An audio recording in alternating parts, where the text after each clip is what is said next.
बिस्मिल्लाहिर्रहमानिर्रहीम। अच्छा देखें, जो आपका आज हम पढ़ेंगे 9.1.4 थ्योरम पढ़ेंगे, बट मैंने जैसे कल बताया था कि बिल्कुल सेम टेक्निक पर जिस तरह का आपका ये प्रूफ टेबल है, जिस तरह आपने यहाँ कंस्ट्रक्शन की है, बिल्कुल सेम आपकी चीजें 9.1.4 थ्योरम में होगी। तो कोई डिफरेंस नहीं है, तो इसको एक नज़र देख लेते हैं, फिर यहाँ जब एक नज़र से गुजरेंगे तो वो आपको आसानी से समझ आ जाएगा। इसमें हमने पहले क्या किया है, एक कंस्ट्रक्शन की है इस तरह से, एंगल ए और एंगल डी को बराबर साबित करना था पहली चीज।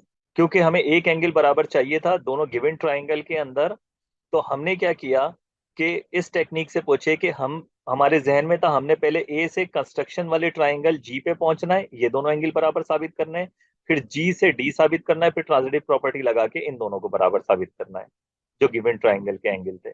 सो इस तरह हम दो स्टेप में पहुंचे थे, पहले तो आपने ये याद रखना है। देन कंस्ट्रक्शन हमने क्या की थी, दो बातों का ख्याल रखते हुए की थी, एक साइड की लंबाई और एक एंगल बराबर होना चाहिए यहाँ नीचे कंस्ट्रक्शन वाले ट्राइंगल में, ये दो बातों का ख्याल रखना था आपने, पहली चीज। फिर पहला स्टेप हमने पॉइंट नंबर 1 लिया, जिसमें एक जो ट्राइंगल था एबीसी, जो आपका ओरिजिनल ट्राइंगल था गिवन वाला, और दूसरा कंस्ट्रक्शन वाला ट्राइंगल, इन दोनों में साइड एंगल साइड हमने बनाया था, क्योंकि इसी तरह से हमने कंस्ट्रक्शन की है तो ये दोनों ट्राइंगल बराबर आ गए। तो इस तरह से हम ट्राइंगल कॉन्ग्रुएंसी के हिसाब से ए से जी पे पहुंच जाएंगे। ये पहला स्टेप, ठीक है। फिर सेकंड स्टेप में यहाँ हम ए से जी पे पहुंच गए। फिर सेकंड स्टेप में हमने क्या किया, अच्छा इसमें हमने एक साइड भी रख ली साथ में जिसकी हमें जरूरत थी, सी ए और एफ जी, एंगल के साथ साथ साइड भी रख ली, ये रहा एंगल, ये रही side, by the triangle of congruency यानी सीपीसीटी के जरिए। सेकंड स्टेप में अब हमने क्या करना था, हमारे जहन में था ए से जी पर तो हम पहुंच गए, अब जी से डी को एंगल बराबर साबित करना है, ये वाला। उसके लिए हमने क्या किया, एक ट्रांजिटिव प्रॉपर्टी लगाई 2.1 में, ये तीन स्टेप्स पर मुश्तमिल था। पहले हमने ट्रांजिटिव प्रॉपर्टी लगाई, यहाँ पर साइड्स पर ट्रांजिटिव प्रॉपर्टी लगाई कि ए बी साइड इसके बराबर थी कंस्ट्रक्शन के हिसाब से, ये ए बी साइड डी के बराबर थी गिवन के एतबार से, जब एक्स बराबर था वाई के और एक्स ही बराबर था जेड के, तो y और z भी बराबर होंगे। इससे हमने क्या किया, जब अपोजिट साइड्स बराबर होती हैं इस ट्राइंगल में डीईजी में, अपोजिट एंगल्स बराबर आ जाएंगे। तो ये पहला स्टेप हो गया, साइड बराबर करना ट्रांजिटिव प्रॉपर्टी के हिसाब से। जब एंगल्स हमने बराबर किए 2.2 में, तो आइसोसेलेस ट्राइंगल थ्योरम लगाया जो कि आपका 9.1.2 है, उसका कन्वर्स से हमने आइसोसेलेस लगा दिया। देन थर्ड स्टेप में हमने क्या किया, ऑटोमेटिक हमने ये दोनों एंगल बराबर साबित हो गए। यहाँ पर जब आप चौथा थ्योरम पढ़ेंगे तो उसमें डायरेक्टली यहाँ पर साबित हो जाएंगे, आपको इक्वेशन ऐड करने की जरूरत नहीं पड़ेगी, ठीक है। देन जब हमें ये मिल गया और ये मिल गए, ए से जी तक पहुंच गए, डी से जी तक पहुंचे, तो ट्रांजिटिव प्रॉपर्टी लगाई वंस अगेन, एक एंगल हमें मिल गया और हमें एक ही एंगल चाहिए था, ए डी के बराबर है। सो जैसे ही हमें मिला हमारा काम हो गया, हमारा टारगेट अचीव हो गया, क्योंकि हमें एक एंगल चाहिए था। सो उसके बाद हमने फौरन से गिवन ट्राइंगल के अंदर दोनों में एस एस लगाया और हमें इजीली दोनों ट्राइंगल बराबर साबित हो गए। होप मेक सेंस, ये स्टेप समझ आते हैं। यस।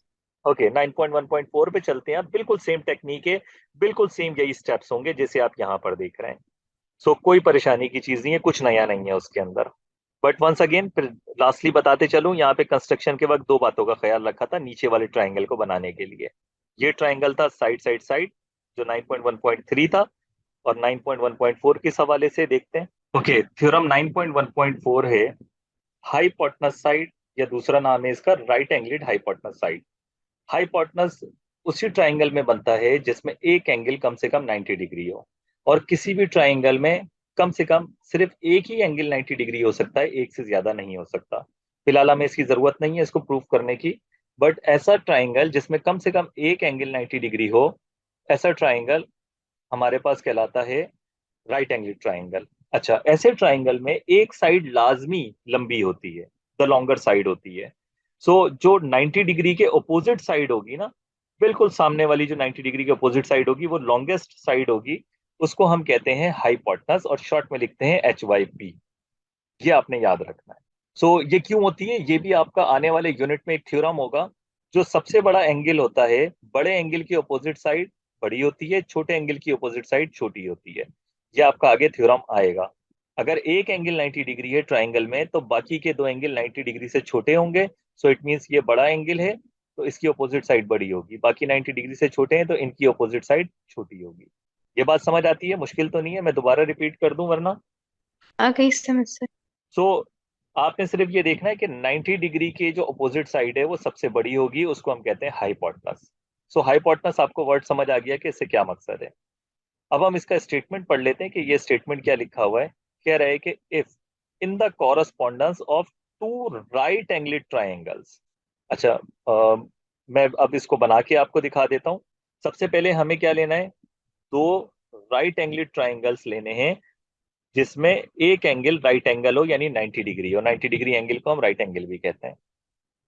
ओके, ये दो ट्राइंगल मैंने बना दिए, ए बी सी और डी ई एफ। ये आपकी बुक की डायग्राम के हिसाब से हैं।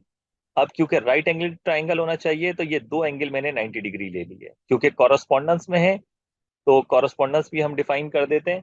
यहाँ पर सबसे पहले हम गिवन की हेडिंग डालेंगे। गिवन की हेडिंग में वही काम हमारा जो सबसे पहला है, क्योंकि कह रहा है टू राइट एंगल ट्राइंगल्स, तो मैंने सबसे पहले ले लिया ये triangle, in triangle A B C correspondence with triangle D E F. ये दो मैंने ट्राइंगल लिए हैं, शॉर्ट हैंड में मैंने कॉरस्पॉन्डेंस लिख दी है। अब ये कह रहा है कि the hypotenuse and one side, hypotenuse और कोई सी भी एक साइड ऑफ वन ट्राइंगल, पहले ट्राइंगल की, ऑफ वन यानी कि वन ट्राइंगल पहले ट्राइंगल की, ट्राइंगल वर्ड नहीं लिखा हुआ बट इसका मतलब यही है कि ऑफ वन, एक ट्राइंगल की आर कॉन्ग्रुएंट बराबर होगी। यानी ये हाइपोटेनस और या ये कोई सी भी एक साइड दूसरे ट्राइंगल की कॉरस्पॉन्डिंग साइड के बराबर होगी, कोई सी भी एक। दो बचती हैं, दो में से कोई सी भी एक बराबर होगी to the hypotenuse and corresponding side of the other, other मतलब दूसरे ट्राइंगल की। ठीक है, तो ये हमने यहाँ पर क्या लिखा है? सबसे पहले हम कॉरस्पॉन्डिंग साइड्स बना लेते हैं, फिर उसके बाद मैं आपको बताता हूँ। ये हमने कॉरस्पॉन्डिंग साइड ली है अपनी डायग्राम के एतबार से कि सी ए तीन टिक मार्क के साथ एफ डी के बराबर है, इसी तरह से बी सी और ई एफ बराबर है। अच्छा, मैंने ए बी और डी ई बराबर नहीं लिया, आप चाहें तो ये भी ले सकते हैं, कोई सी भी एक साइड ले सकते हैं दोनों में से। मुझे बताएं कि हाइपोटेनस कौन सा है इस ट्राइंगल ए बी सी में? 90 डिग्री एंगल के सामने। हाँ, क्या कौन सी साइड बनेगी? सी ए। सी है। और बिल्कुल इसी तरह से यहाँ पे एफ डी है, तो ये दोनों कॉरस्पॉन्डिंग साइड्स हैं। और हाइपोटेनस तो बराबर लेना ही लेना है, तो वो मैंने यहाँ पर लिख दिया कि ए सी बराबर है डी एफ के। बहरहाल आपने इसको सीधा करके लिख देना है, सी ए और एफ डी होना चाहिए, यहाँ पर सी ए और एफ डी होना चाहिए, आपने इसको करेक्ट कर लेना है। ठीक है, और यहाँ मैंने ब्रैकेट में डिफाइन कर दिया कि ये हाइपोटेनस है। Okay fine. इसके बाद हमने कोई एक साइड बराबर लेनी थी, क्योंकि the hypotenuse and one side, कोई एक साइड हमने बराबर लेनी थी, तो वो हमने साइड ली है बी सी और ई एफ बराबर ले ली है, वो मैंने यहाँ मेंशन कर दी। आप चाहते तो ए बी और डी ई भी बराबर ले सकते थे, कोई सी भी एक साइड ले सकते थे। और क्योंकि राइट एंगल ट्राइंगल्स हैं तो ये भी मुझे बताना है कि कौन सा एंगल राइट एंगल है। तो मैंने यहाँ बता दिया एंगल बी और एंगल डी ई एफ, या एंगल ई भी शॉर्ट में कह सकते हैं, ये राइट एंगल्स है। इधर डी एफ लिखने का एक पर्पस है, इसलिए मैंने यहाँ पर लिखा है। आप चाहें तो इसको भी करेक्ट कर लें, इधर भी एंगल डी ई एफ लिखते हैं, क्योंकि आगे हमने एक कंस्ट्रक्शन करनी है, तो उसके हिसाब से यहाँ पर एंगल डी ई एफ होना चाहिए। या चाहे तो आप ब्रैकेट में करके डी ई एफ कर दें इसको। इसको मैं करेक्ट कर देता हूँ, सी ए कॉन्ग्रुएंट है एफ डी के, ये हाइपोटेनस है। अब करेक्टली उसमें आ गया है ये, जिस वर्डिंग्स में हम लिखना चाहते हैं। अच्छा, ये तो हो गया हमारा जो गिवन का पार्ट था। कहता है यहां तक हो गया। अब आगे ये कहता है कि अगर ऐसा है then the triangles are congruent, तो ये दोनों ट्राइंगल इसी बुनियाद पे बराबर होंगे। यानी आपके जहन में क्या रहना चाहिए कि अगर किसी भी दो ट्राइंगल में हाइपोटेनस की लंबाई मुझे मालूम है, बराबर है, कौन से दो ट्राइंगल में? राइट एंगल ट्राइंगल में। अगर हमें ये मालूम है कि हाइपोटेनस की जो लंबाइयां हैं वो बराबर है, और कोई सी भी एक कॉरस्पॉन्डिंग साइड दोनों में बराबर है, सो इट मीन्स कि दोनों ट्राइंगल्स ही बराबर होंगे। ये जो बाकी चीजें आपने मालूम नहीं की हैं, ये भी कॉरस्पॉन्डिंग एंगल्स और तीसरी कॉरस्पॉन्डिंग साइड भी बराबर होगी। Make sense? ये हमने साबित करना है कि दोनों ट्राइंगल्स बराबर हैं। यहाँ पर हमने लिख दिया टू प्रूव डेट की हेडिंग में, ट्राइंगल ए बी सी और triangle D E F congruent हमने साबित करना है। जहां तक समझ आ गया, हम आगे बढ़े कंस्ट्रक्शन पे। यस। देखिए, बिल्कुल वही सेम तरीकेकार है जो हमने 9.1.3 में किया था। प्रोड्यूस डीई, डीई को प्रोड्यूस करना है। प्रोड्यूस का मतलब ये होता है कि बढ़ाना है, एक्सटेंड करना है। डी से ई को एक्सटेंड करना है, मैंने बढ़ाना है। तो ये डायरेक्शन आ रही है ना, ये इस तरह से सीधी लाइन आ रही है, ये मैंने कर दिया प्रोड्यूस डीई। इस तरह से प्रोड्यूस करना है डीई को टू पॉइंट जी। तो पॉइंट हमने ऐसी जगह पर जी सेट करना है सच दैट, इस तरह के ए बी और ई जी की लंबाई बराबर हो जाए, ठीक है, कॉन्ग्रुएंट हो जाए। आपको याद है एक लंबाई बराबर लेनी थी हमने थ्योरम 3 में? जल्दी से बताएंगे क्या याद पड़ता है आपको?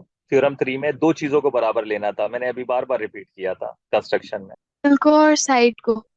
एंगल और साइड को, तो देखें हमने अभी एंगल और अभी एक साइड ली है हमने, ठीक है।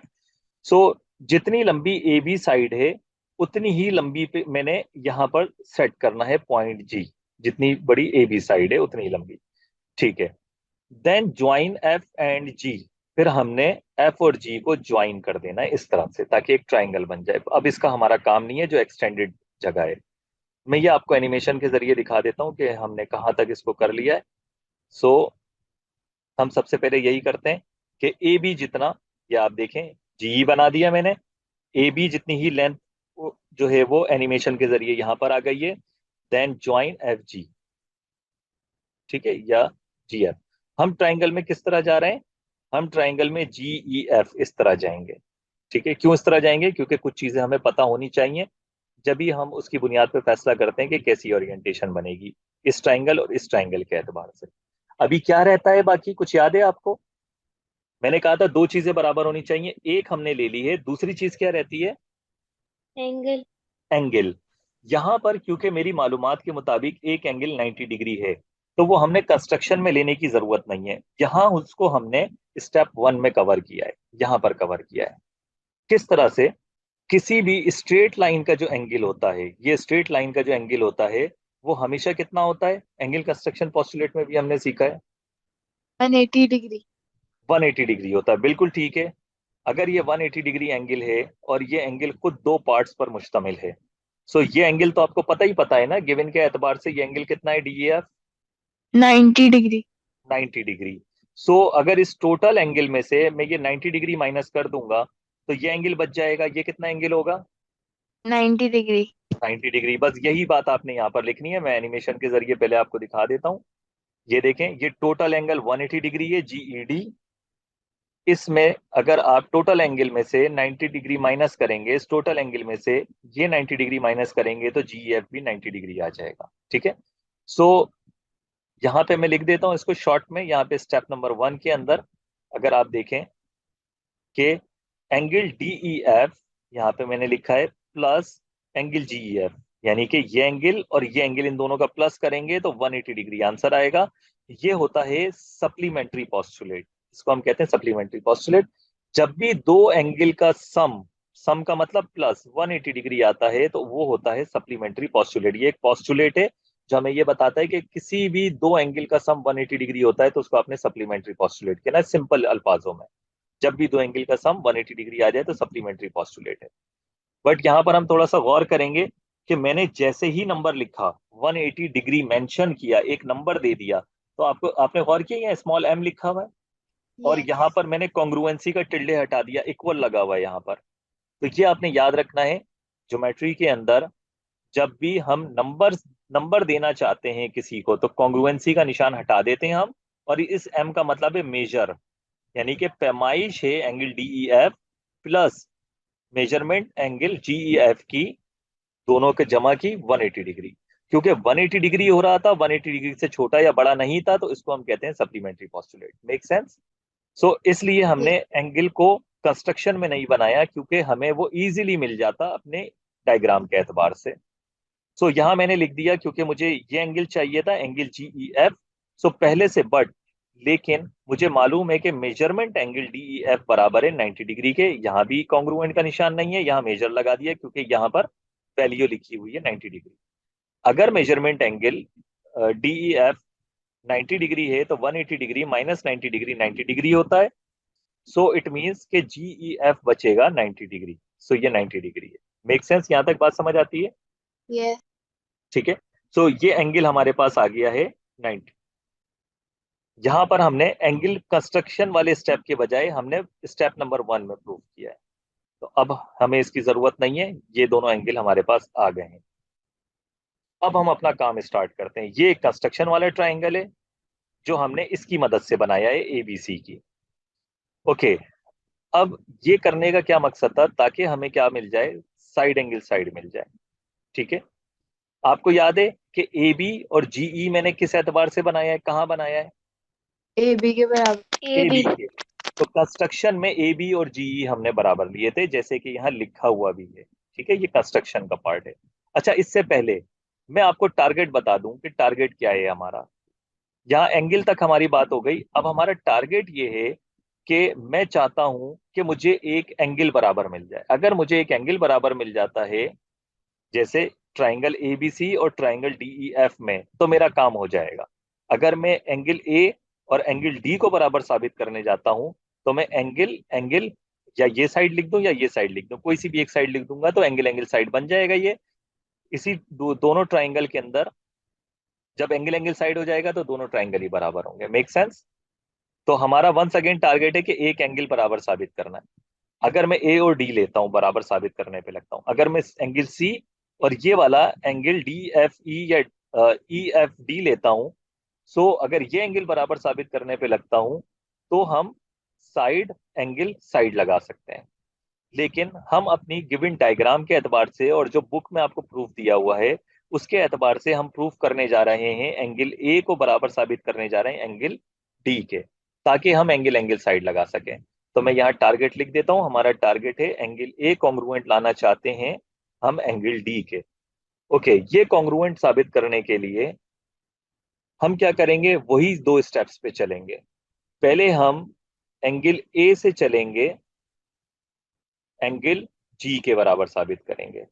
फिर हम एंगल जी को इस ट्राइंगल पे पहुंचाएंगे ट्रांजिटिव प्रॉपर्टी के जरिए, जिसको हम बराबर साबित करेंगे एंगल डी के। ये दूसरा स्टेप होगा हमारा।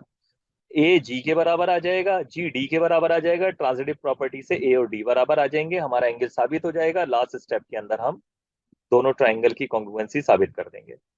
ये बात समझ आती है? यस। ओके।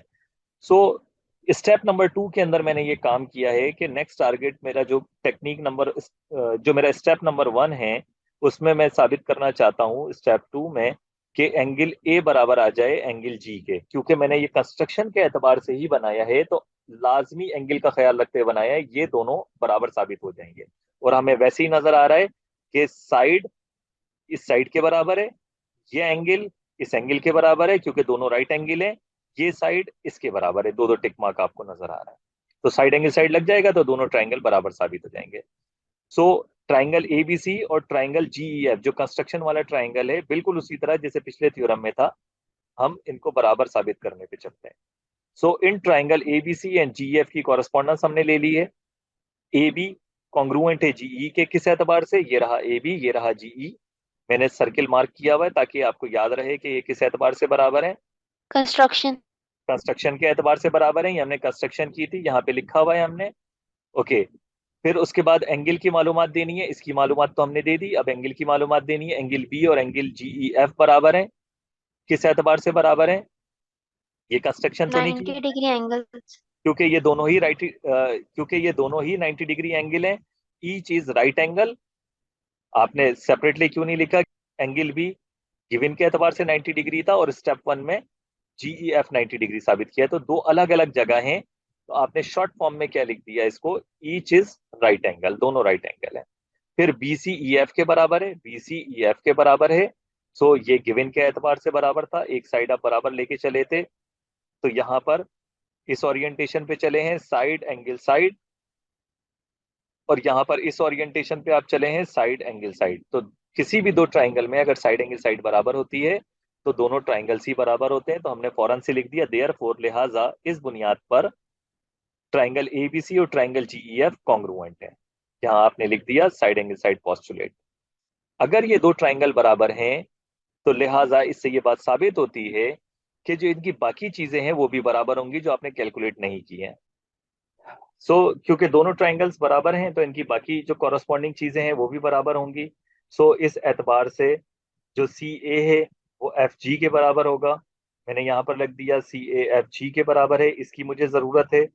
देन एक चीज तो मुझे चाहिए ही चाहिए थी, मैं जो चाह रहा था कि एंगल ए और एंगल जी बराबर लेना है, तो ये भी कॉरस्पॉन्डिंग एंगल्स हैं, ये भी बराबर है। तो पहला स्टेप मेरा हो गया, एंगल ए जी के बराबर है और side C A F G के बराबर है। By CPCT corresponding parts of congruent triangles are congruent. ये दूसरे स्टेप में मैंने ये प्रूफ कर दिया कि ए जी के बराबर है। यहाँ तक क्लियर है? Make sense? यस। ठीक है, तो यहाँ मैं कर देता हूँ, ये एंगल ए और जी मैंने बना दिए, एक एक टिक मार्क के साथ ये बराबर है। सो नेक्स्ट स्टेप आपको याद है, स्टेप नंबर 3 में हम क्या करने जा रहे हैं? अब इस एंगल जी को कहाँ पहुंचाएंगे? एंगल डी के बराबर। ये हमारा टारगेट है। नेक्स्ट, सो इसके लिए हम इन 3 स्टेप्स पे लेंगे, बिल्कुल वही सेम स्टेप्स हैं जो थ्योरम 3 में थे। अब हमारा नेक्स्ट जो है वो एंगल डी और एंगल जी को बराबर कॉन्ग्रुएंट साबित करना है। इसके लिए हमने क्या किया था? थ्योरम नंबर 2 में हम साइड बराबर लेके चले थे, तो ये साइड आ गई है। इसके लिए पहले हमें एक ट्रांजिटिव प्रॉपर्टी लगानी पड़ेगी। क्यों? क्योंकि ट्राइंगल ए बी सी और दूसरा given triangle D E F में हाइपोटेनस और साइड बराबर है, और ये 90 डिग्री एंगल बराबर है। ठीक है, यानी इस ट्राइंगल का इससे ताल्लुक है अभी तक, और ट्राइंगल ए बी सी का जी एफ से ताल्लुक है। इन दोनों का आपस में ताल्लुक नहीं है। सो इसका ताल्लुक मुझे साइड्स के एतबार से सिर्फ और सिर्फ चाहिए अभी, क्योंकि मैं चाहता हूं कि नेक्स्ट मैं आइसोसेलेस ट्राइंगल थ्योरम लगाऊं, बिल्कुल उसी तरह जैसे थ्योरम नंबर 3 में था। सो हम क्या करेंगे? ट्रांजिटिव प्रॉपर्टी लगाएंगे यहाँ पर। देयरफॉर एफ डी बराबर है एफ जी के। मैं ये कह रहा हूं कि जो एफ डी की लंबाई है वो एफ जी के बराबर है। कैसे बराबर है? यहाँ आपने बता दिया, ट्रांजिटिव प्रॉपर्टी, क्योंकि सी ए एफ डी के बराबर है। सी ए एफ डी के बराबर था गिवन के एतबार से, सी ए एफ जी के बराबर है। अभी हमने साबित किया, क्योंकि ये दोनों कंस्ट्रक्शन वाले ट्राइंगल थे, यहाँ पर अभी ऊपर वाली स्टेप में साबित किया है। जब सी एफ डी के बराबर है, सी एफ जी के बराबर है, तो एफ डी और एफ जी बराबर होंगे, ट्रांजिटिव प्रॉपर्टी। तो हमने यहाँ लिख दिया एफ डी बराबर है एफ जी के। Make sense? यहाँ तक बात समझ आती है? यस। तो यहाँ मैं 3 टिक मार्क लगा देता हूँ। देखें, सी ए और एफ जी 3 3 टिक मार्क के साथ मैंने बराबर लिख दिया। सो अगर ये दोनों बराबर हैं, तो हम क्या कर सकते हैं? इस पूरे ट्राइंगल को देखेंगे। ई एफ को मैंने डल कर दिया है। अब मैं देख रहा हूँ ट्राइंगल डी एफ जी को, इसमें ये साइड्स बराबर हैं। ये हम साबित कर दिया है हमने यहाँ पर। अगर किसी भी एक ट्राइंगल में 2 साइड्स बराबर होती हैं, तो उनके अपोजिट एंगल्स भी क्या होते हैं? कि अपोजिट एंगल्स भी बराबर होंगे। तो यही हमारा नेक्स्ट टारगेट था, कि एंगल, ये अपोजिट एंगल क्या है? एंगल जी और एंगल डी, ये भी बराबर होंगे।